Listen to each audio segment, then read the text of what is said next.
சென்னை பசுமை வழிச்சாலையில் பள்ளிக் கல்வித்துறை அமைச்சர் அன்பில் மகேஷ் ஆலோசனை மேற்கொண்டு வருகிறார். விவரங்களை செய்தியாளர் மணிகண்டன் வழங்க கேட்கலாம். மணிகண்டன், இந்த ஆலோசனை குறித்த விவரங்களை பதிவு பண்ணுங்க.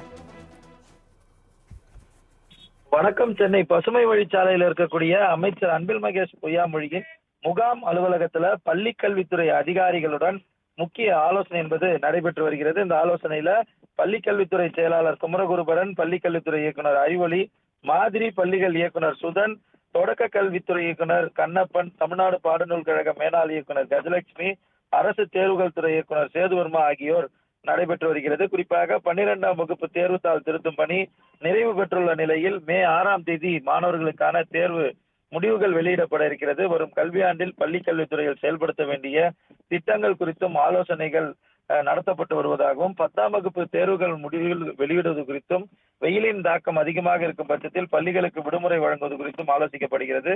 அது மட்டுமல்லாமல் தொடர்ந்து அதிகப்படியான வெயிலின் தாக்கத்தினால மாணவர்களுக்கு சம்மர் வகுப்புகள் எனப்படக்கூடிய பல்வேறு இடங்கள்ல பள்ளிகள்ல வகுப்புகள் எடுக்கப்பட்டு வருவதாக தகவல்கள் வந்துள்ள நிலையில புகார்களும் முதலமைச்சரின் தனிப்பிரிவுக்கு கொண்டு செல்லப்பட்டிருக்கிறது. இந்த புகார்கள் மீது உடனடியாக நடவடிக்கை எடுக்க வேண்டும் என்ற அறிவுறுத்தலையும் இந்த ஆலோசனையில மேற்கொண்டு வருவதாகவும், தேர்தல் முடிவும் வரையில கல்லூரிகள் ஆகியவை தேர்தல் பணிகளுக்காக பயன்படுத்துவதால தேர்தலை குறிப்பிட்டு அந்த தேர்தல் தேதிகளை, அதாவது பள்ளிகள் திறப்பதற்கான தேதிகளை ஒத்திவைப்பது குறித்தும் இந்த ஆலோசனையில ஈடுபட்டு வருகின்றனர். பள்ளிக்கல்வித்துறை அமைச்சர் தலைமையில பள்ளிக்கல்வித்துறையின் ஒட்டுமொத்த முக்கிய அதிகாரிகளுமான நடத்தக்கூடிய ஒரு முக்கிய ஆலோசனை தற்போது பசுமை வழிச்சாலையில் இருக்கக்கூடிய பள்ளிக்கல்வித்துறை அமைச்சரின் முகாம் அலுவலகத்தில் நடைபெற்று வருகிறது. பள்ளி கல்வித்துறை அதிகாரிகளுடன் அமைச்சர் அன்பில் மகேஷ் ஆலோசனை மேற்கொண்டு வருகிறார். விவரங்களை வழங்கியதற்கு நன்றி மணிகண்டன்.